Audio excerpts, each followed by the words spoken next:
Indo British advanced pain clinic నొప్పి మాయం surgery దూరం for appointments 9155515563. Hi guys, welcome back to iDream media. ఈరోజు మనతో ఉన్నారు సర్టిఫైడ్ ఫైనాన్షియల్ ప్లానర్ అయిన మాధవిరెడ్డి గారు. అయితే 2025లో ఫైనాన్షియల్ ప్లానింగ్ ఎందుకు చేయాలి, ఎలా చేసుకోవాల్సి ఉంటుంది? ఎందుకంటే పెరుగుతున్న ఈ ధరలు అయితే మీకు ఎప్పటికీ తగ్గడానికి ఛాన్స్ అయితే లేదు.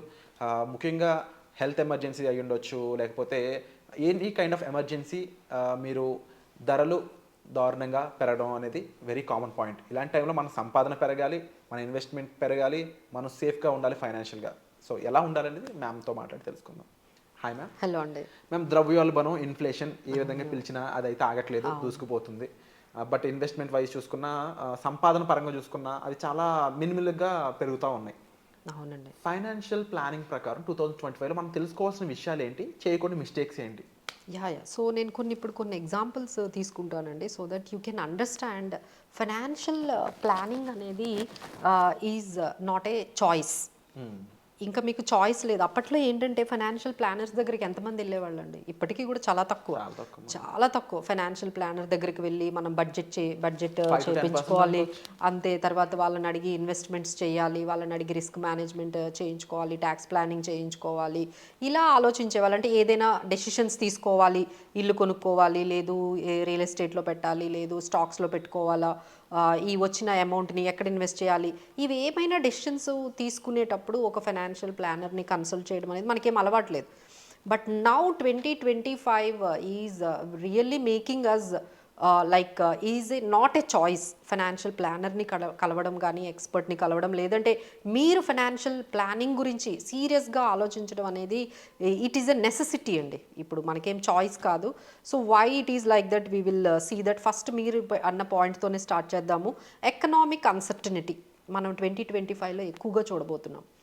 ఓకే, ఎకనామిక్ అన్సర్టనిటీ అంటే ఒకవైపు మీరు అన్నట్టుగా ఇన్ఫ్లేషన్ పెరగడము, మీ శాలరీసు, మీ బిజినెస్ ఇన్కమ్లు, అంటే కొంతమంది బిజినెస్ చేస్తూ ఉంటారు, కొంతమంది శాలరీడ్ ఇన్కమ్, బట్ ఈ ఇద్దరూ కూడా ఇన్కమ్లో అంత గ్రోత్ చూడలేరు. 2025 is going to be very uncertain, either for the business people, either for the salaried employee. So దీనివల్ల ఏంటంటే కొంచెం బడ్జెటింగ్ చేసుకోవడము, కొంచెం అంటే మీరు 20% ఎఫెక్ట్ పెట్టారనుకోండి, యూ క్యాన్ సీ 80% రిజల్ట్స్. మీరు పెట్టిన 10-20% ఎఫర్ట్ వల్ల మీరు చాలా వరకు ఫైనాన్షియల్ ప్లానింగ్లో గోల్స్ అన్ని అచీవ్ చేయగలుగుతారు. Just you need to take some initiative. అది ఒకటండి. నెక్స్ట్ ఏంటంటే టెక్నాలజీ ఎంత పాజిటివ్గా అయ్యిందో ఇయర్ అంత నెగిటివ్గా కాబోతుందండి. ఎందుకంటే people are using different platforms. అది ఐదర్ ఆన్లైన్ షాపింగ్ కానీ, ఈవెన్ ఇన్వెస్ట్మెంట్స్ అన్నిటికి కూడా మనం యాప్స్ యూజ్ చేస్తున్నాము. ఏది బై చేయాలన్నా మనం ప్లాట్ఫామ్స్కి వెళ్ళిపోతున్నాము. So the following you being a victim in a under cyber crime is like ఏంటంటే, ఈవెన్ నాకు తెలిసిన ఐటీ ఎంప్లాయీస్ కూడా అండి, they are part of the cyber crime. ఇలా ఇన్వెస్ట్మెంట్ గురించి స్కామ్స్ ఎక్కువగా అయిపోతున్నాయండి. సో ఏవో ఒకటి చెప్పడము, మీ దగ్గర నుంచి మనీ తీసుకోవడం. అంటే ఇప్పుడు ఒక స్కామ్ గురించి తెలిసిందనుకోండి, when you become alert then you will get a new scam. So ఇది చాలా పెరిగిపోయిందండి. సో ఎవరైతే ఈ ప్లాట్ఫామ్స్లో ఉన్నారో వాళ్ళందరూ కూడా టెక్నాలజీని ఎక్కువగా యూస్ చేస్తున్నారో they need to be very very careful right now. ఎందుకంటే సైబర్ క్రైమ్స్ అనేవి బాగా పెరిగిపోయాయి మనకి. నెక్స్ట్ ఏంటంటే చేంజింగ్ జాబ్స్ అనేది బాగా ఉందండి. ఈ ఇయర్లో మనం బాగా చూస్తున్నాము. సో పీపుల్ ఆర్ లైక్ మనం ట్రాన్స్ఫర్మేషన్, అంటే మీ జాబ్లో ఒక రకమైన ట్రాన్స్ఫర్మేషన్స్ అనేవి కనపడుతున్నాయి బికాస్ ఆఫ్ ఆటోమేషన్. ఎక్కడికి వెళ్ళినా మీకు ఆటోమేషన్ వచ్చేస్తుంది, ఆర్టిఫిషియల్ ఇంటెలిజెన్స్ వస్తుంది. So now the trends are drastically at a fast, చాలా స్పీడ్గా చేంజ్ అయిపోతుంది. మీ చుట్టూ ఉన్న ఏదైతే సర్కమ్స్టెన్సెస్ ఉన్నాయో, మీ జాబ్ ఎన్విరాన్మెంట్ ఉందో, ఈ ఆర్టిఫిషియల్ ఇంటెలిజెన్స్ కానీ, ఏఐ కానీ, ఫ్రీలాన్స్ అనేవి చాలా పెరిగిపోయాయండి. అంటే now you cannot rely on single income. మీరు కొన్ని స్కిల్స్ డెవలప్ చేసుకొని better you need to have certain another ఇన్కమ్ని డెవలప్ చేసుకోవాలంటే కొన్ని స్కిల్స్ అయితే నేర్చుకోండి. సో ఫ్రీలాన్స్ జాబ్స్ కూడా ఇప్పుడు చాలా అట్రాక్టివ్గా ఉన్నాయండి. Like they do work only for 3-4 hours in a day. But ఆ స్కిల్ వల్ల ఏమవుతుందంటే they are getting elevated. So ఎందుకంటే ఆర్గనైజేషన్స్ కూడా మిమ్మల్ని ఫుల్ టైం తీసుకున్నారనుకోండి, మీరు 12 lakhs 13 lakhs అడుగుతారు. అదే మీరు ఒక 2-3 అవర్స్నే మీకు పే చేసి వాళ్ళకి కావాల్సిన వర్క్ చేయించుకుంటున్నారు. So that kind of changes we are seeing in this job. అలానే ఎంటర్ప్రీనర్షిప్ స్కిల్స్ బాగా పెరిగాయి, వెంచర్స్ అనేవి లేకపోతే వెంచర్ క్యాపిటల్ అనేది బాగా వెళ్తుంది. So these are all making your job very uncertain. So మీ జాబ్స్ అయితే మాత్రం కొంచెం అన్సర్టనిటీ అయితే ఎక్కువగా పెరిగిందండి ప్రొఫెషనల్స్లో. So definitely you need a strong financial planning, strong financial base ఉన్నట్లయితే ఇలాంటివి ఎన్ని ప్రాబ్లమ్స్ వచ్చినా you can be resilient to all these ups and downs that is coming in your professional life. Okay, and next one ఏంటంటే natural calamities. ఇప్పుడు already మనకి వైరస్తో start అయింది, 2025 HMPV వైరస్తో start అయింది. సో ఇలాంటివి ఎన్ని రాబోతున్నాయో, అలానే మనకి న్యాచురల్ డిజాస్టర్స్ ఇప్పుడే మనం యూఎస్లో కూడా చూసాం, న్యాచురల్ డిజాస్టర్ అక్కడ కూడా స్టార్ట్ అయింది. అలానే జియో పొలిటికల్ టెన్షన్స్ కూడా ఉన్నాయి. So the 2025 year is full of natural calamities and pandemic or geopolitical tensions. ఇలాంటి సిచ్యువేషన్స్లో మనం ఏంటంటే రైట్ హెల్త్ ఇన్సూరెన్స్ తీసుకున్నామా, రైట్ లైఫ్ ఇన్సూరెన్స్ తీసుకున్నామా లేదా, so that we can secure our family who are depending on your income. అదొక్కసారి check చేసుకోండి. Don't be so అంటే మనకేమీ జరగదులే, మనకేమీ కాదులే, అలాంటి నెగ్లిజెన్స్ ఏమీ ఉండకండి. ఎందుకంటే situations are not that much. So you have to secure your family first. ఫైనాన్షియల్గా వాళ్ళని సెక్యూర్గా ఉంచండి. హెల్త్ ఇన్సూరెన్స్ అంతా కూడా మీరు పర్ఫెక్ట్గా మిమ్మల్ని, మీ ఫ్యామిలీని, మీ పేరెంట్స్ని, మీ ఎవరైతే డిపెండెంట్స్ ఉన్నారో వాళ్ళందరినీ కూడా కవర్ చేయండి, సఫిషియెంట్గా కవర్ చేయండి. అండ్ నెక్స్ట్ వన్ ఏంటంటే పర్సనలైజ్డ్ లైఫ్ కూడా చాలా డ్రాస్టిక్గా చేంజ్ అయిందండి. అంటే like people are now early retirement గురించి ఎక్కువగా మాట్లాడుతున్నారు. మేడం మీరు ఒక ఫిగర్ చెప్పండి, మేము తొందరగా సంపాదించేస్తాము, so that we don't need to think about today income ఉంటుందా ఉండదా అనే టెన్షన్ లేకుండా ఉంటుంది. మీరు ఒక ఫిగర్ చెప్పేయండి మేడం, ఇది నా లైఫ్ స్టైల్ అంటున్నారు. ఆ ఫిగర్ వాళ్ళు ఎంత తొందరగా రీచ్ అవుతున్నారంటే యూ కాంట్ బిలీవ్ 10 ఇయర్స్లోనే. So if I say sir మీకున్న లైఫ్ స్టైల్కి ఒక 10 crores కావాలి అంటే they are getting ready to do everything to reach that goal faster. Ways of income పెంచుకుంటున్నారు, because they are feeling very uncertain in their jobs.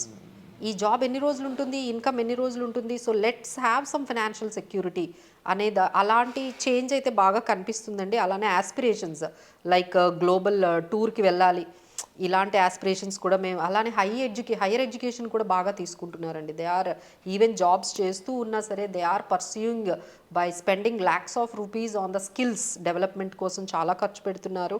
అలానే బిజినెసెస్లో కూడా enter అవుతూ ఉన్నారు. So these kind of changes we are seeing for the personal ఫ్రంట్లో కూడా మనకి బాగా drastic. అంటే ఎలా అంటే బ్యాలెన్స్డ్గా ఏం ఉండట్లేదు. People are taking risks and people are thinking of starting the businesses and getting early retirement or going for global tour and going a different way of business or profession. ఇలాంటివి అయితే చాలా changes అయితే మనకి personal గోల్స్లో కూడా చాలా వరకు కనిపిస్తున్నాయండి. But ఇవన్నీ చేంజెస్ని మీరు అంటే ఎదుర్కోవాలి, లేకపోతే ఈ చేంజెస్కి మనం ప్రిపేర్డ్గా ఉండాలి అంటే first you need to assess your current financial status. అసలు మీకున్న ఇప్పుడున్న సిచ్యువేషన్, మీ కరెంట్ స్టేటస్ ఏంటి, మీకు నెట్వర్త్ ఎంత ఉంది, అసెట్స్ ఎంత ఉన్నాయి, లైబిలిటీస్ ఎంత ఉంది, మీ ఇన్కమ్ ఏంటి, ఎక్స్పెండిచర్ ఏంటి అనేది కంపల్సరీ మీరు కూర్చొని ఒక ఫైనాన్షియల్ ఎక్స్పర్ట్తో డిస్కస్ అయితే చేయాలండి. ఆ తర్వాత సెట్ గోల్స్, మీకంటూ కొన్ని గోల్స్ అయితే ఇప్పుడు మనం చాలా గోల్స్ ఎక్స్ప్లెయిన్ చేసాము. So set the goals and give the priority and create the budget and invest wisely.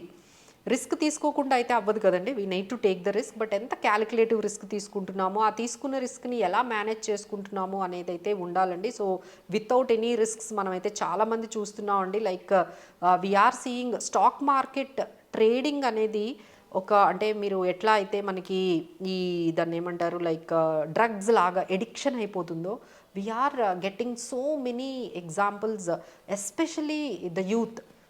They are using stock market trading as a ఎడిక్టెడ్గా అయిపోతూ ఉన్నారు. దాని గురించేనండి, దాని గురించే. సో వాళ్ళందరూ రీహాబ్లో కూడా జాయిన్ అవుతున్నారు. అంటే వాళ్ళకి ఆ ట్రేడింగ్ చేయకపోతే they are getting some kind of impulsiveness. అది ఎలా స్టార్ట్ అయ్యింది, ఎట్లా ఎండ్ అవుతుందో చూడండి. సో వాళ్ళకి డబ్బులు పోతున్నా ఆపట్లేదు, నష్టం వస్తున్నా ఆపట్లేదు, అప్పులు చేసైనా తెస్తున్నారు. అంటే is it for wealth or an addiction? అది వెల్త్ అనే క్రియేషన్ అనే కాన్సెప్ట్ నుంచి ఎప్పుడో అక్కడికి వెళ్ళిపోయిందండి, ఎడిక్షన్ అనే స్టేజ్కి వెళ్ళిపోయింది. సో ఎవరైనా ఈ స్టేజ్లో అంటే నేను ట్రేడింగ్ చేయకపోతే నేను ఇంక ఉండలేను ఈరోజు అనే స్టేజ్లో మీరు కానీ ఉన్నారంటే definitely you are at this kind of obsession towards trading. అది కొంచెం మీరు ఆ స్టేజ్లో ఉన్నప్పుడే వెనక్కి వచ్చేయడం మంచిదండి. So all those things that whatever we are saying like seek professional help. ఏదైనా మీకు ఇష్యూస్ ఉంటే ఇలా మనం చెప్పిన ఈ డిస్కషన్స్లో బెటర్ ఒక ప్రొఫెషనల్ హెల్ప్ తీసుకోండి. We are always there to help you in this kind of uncertainties in your professional and personal life. తప్పకుండా మ్యామ్. అండ్ తప్పకుండా చాలామందికి జాబ్స్ మీద అన్సర్టనిటీ, అంటే జాబ్ ఉంటుందా లేదా అనే సిచ్యువేషన్స్ కానీ, కాంపిటీషన్ కానీ, అండ్ మరీ ముఖ్యంగా రేపు మార్కెట్ ఏ విధంగా స్పందిస్తుందో తెలియకుండా ఇన్వెస్ట్ చేసే వాళ్ళు కానీ, అంటే డిఫరెంట్ డైవర్సిఫైడ్ ఆడియన్స్ అనే వాళ్ళు ఉన్నారు. ఎవరికైనా సరే కామన్గా ఒక సేఫ్ ఫైనాన్షియల్ ప్లానింగ్ అనేది చాలా ఇంపార్టెంట్ అండి. సేఫ్గా ఉండాలి మీరు ఫైనాన్షియల్ వైజ్ కానీ, హెల్త్ వైజ్ కానీ. సో వీటికి సంబంధించి మీకు డాక్టర్ని ఎలా కన్సల్ట్ చేస్తారు హెల్త్కి, అలాగే ఫైనాన్స్ సంబంధించి ఒక ప్లాన్ అని కన్సల్ట్ చేయడం కూడా సేమ్ అలాంటి ప్రాసెస్గానే మీరు భావించాల్సి ఉంటుంది. దానికి సంబంధించి ఇప్పుడు ఎపిసోడ్లో డిస్కస్ చేసిన ఎన్నో పాయింట్స్, మీరు ఇన్ఫ్లేషన్ ఎదుర్కొంటూ హెవీ రిటర్న్స్ అనేవి తీసుకోవడానికి, ఒక ప్రొడక్టివ్ రిటర్న్స్ తీసుకోవడానికి మీరు హెల్దీ ఇన్వెస్ట్మెంట్స్ అనేవి ఏముంటాయి, మీ బడ్జెట్ ప్లానింగ్ ఏంటి, ఇన్ కేస్ జాబ్ అనేది లాస్ అయితే ఎమర్జెన్సీ ఫండ్ లాంటివి ఉన్నాయా లేవా, అండ్ మరీ ముఖ్యంగా term insurance, health insurance, and అలాగే చాలా విషయాలు ఉంటుంటాయి ఓవరాల్ ఫైనాన్షియల్ ప్లానింగ్లో. దానికి సంబంధించిన పూర్తి వివరాలు మీరు డిస్ప్లే ఆఫ్ నెంబర్స్ కాల్ చేసి మ్యామ్ని కన్సల్ట్ చేయడం ద్వారా మీరు ఆ ప్లానింగ్ని మీరు తీసుకోవడానికి ఉంటుంది. అండ్ తప్పకుండా ట్యాక్స్ సంబంధించిన విషయాలు ఉండొచ్చు, దేనికి సంబంధించిన విషయాలైనా సరే మీరు మ్యామ్తో క్లియర్గా మాట్లాడి క్లోజ్ చేసుకోవచ్చు. సో వచ్చే ఎపిసోడ్లో మళ్ళీ కలుద్దాం. Thank you so much ma'am. Thank you.